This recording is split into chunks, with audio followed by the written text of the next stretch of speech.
اچھا یزید نے اتنا بڑا ظلم کیا، اتنا بڑا اسٹیج سجایا، کسی طرح اقتدار مل جائے.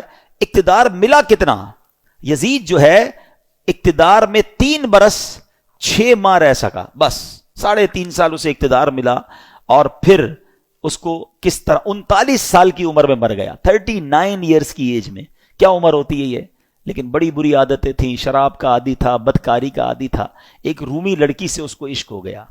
اس لڑکی نے اس کو جنگل میں بلایا، بیابان میں بلایا، اور جب خوب شراب کے نشے میں دھت ہو گیا تو اس کو خنجر کے وار کر کے یہ کہہ کر ہلاک کیا کہ تو بدبخت اپنے نبی کے نواسے سے وفاداری نہ کر سکا، مجھ سے کیا وفاداری کرے گا. اس کو مار کر وہ لڑکی چلی گئی. کئی دنوں تک کسی کو پتہ ہی نہ چلا. چیل کوے اس کی لاش کو نوچتے رہے. اس کے ساتھی ڈھونڈنے نکلے کہ یزید گیا کدھر. بیابان میں اس کی سڑی ہوئی لاش ملی، کھڈا کھود کر اس کو دفنا دیا گیا.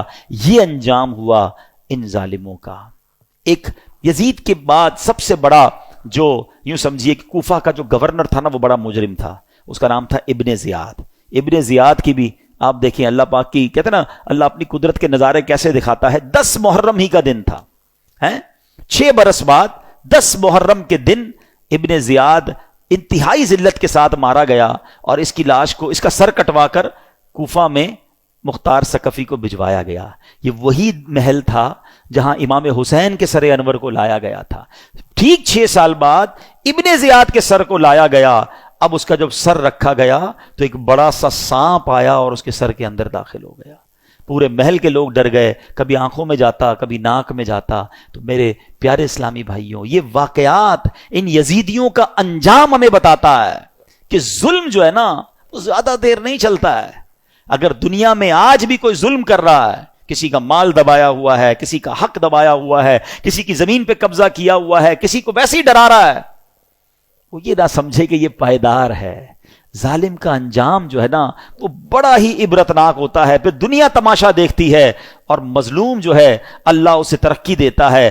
ظالم ہونا یہ یزیدی طریقہ ہے، مظلوم ہونا یہ حسینی طریقہ ہے. کبھی ظلم ہو بھی جائے نا تو ظلم کا بدلہ ظلم سے نہیں دیا جاتا. اس نے ہمارے بندے مارے، ہم اس کے بندے مار دیں. آج کل یہی ہو رہا ہے، دشمنیاں چلتی ہیں. ہمارے یہاں نہیں تو کبھی قبائلی علاقوں میں چلے جائیں. ہمارا جب دورہ ہوتا ہے بلوچستان میں اور اندرون سندھ میں تو پتہ چلا وہ خاندانی اور قبائل کی لڑائی چل رہی ہے. انہوں نے ہمارے بندے مارے، اب ہم ان کے ماریں گے. اسی چکر میں زندگیاں گزر گئیں. ختم کریں ان چیزوں کو. ظلم کرنے والا کبھی کامیاب نہیں ہوتا. اللہ مظلوم کے ساتھ ہوتا ہے، مظلوم کی دعا سنی جاتی ہے. تو ہمیں اللہ ہمیشہ ظلم سے محفوظ فرمائے.